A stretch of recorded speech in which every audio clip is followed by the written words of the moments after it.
Alright lads, welcome back to another video. If you're looking for a deadly Chimera class, you came to the right place. I'm going to roll 20-30 seconds of gameplay to show off this build just so you know if it's for you or if it's not for you. Then I'm going to show you all the attachments we're running and I'm going to bombard you with some deadly gameplay for 5-10 minutes after that. If that sounds good, make sure you stay tuned. At the very end, I'm going to be showing you all of the weapon tuning, so make sure you stay tuned till that.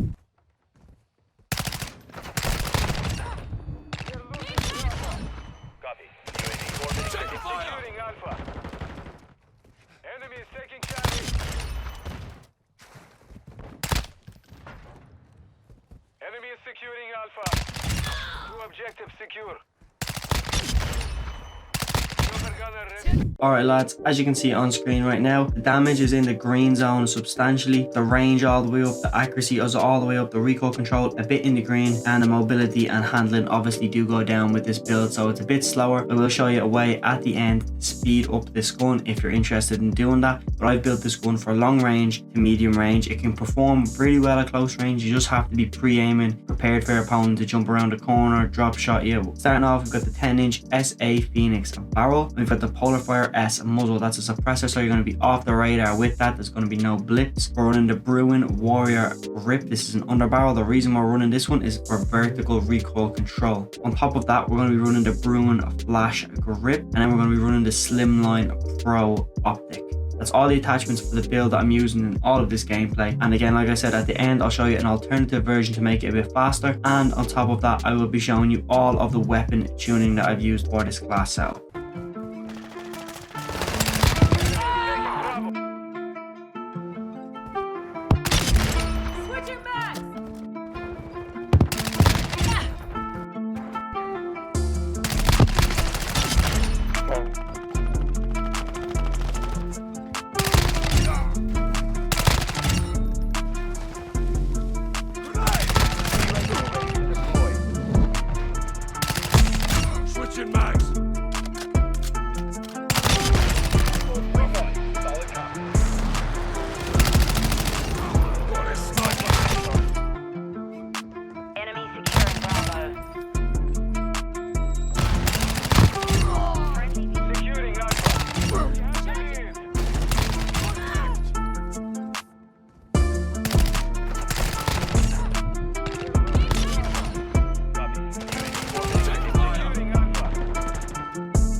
One truck.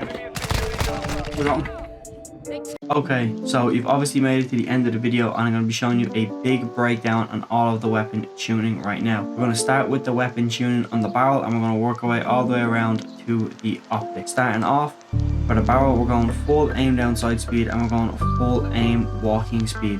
If you find that the gun's recoil control or recoil steadiness isn't good, you can leave this in the middle. That's personal preference. For me, I'm going towards aim walking speed to get our handling up a bit so it's not as in the red as it would normally be.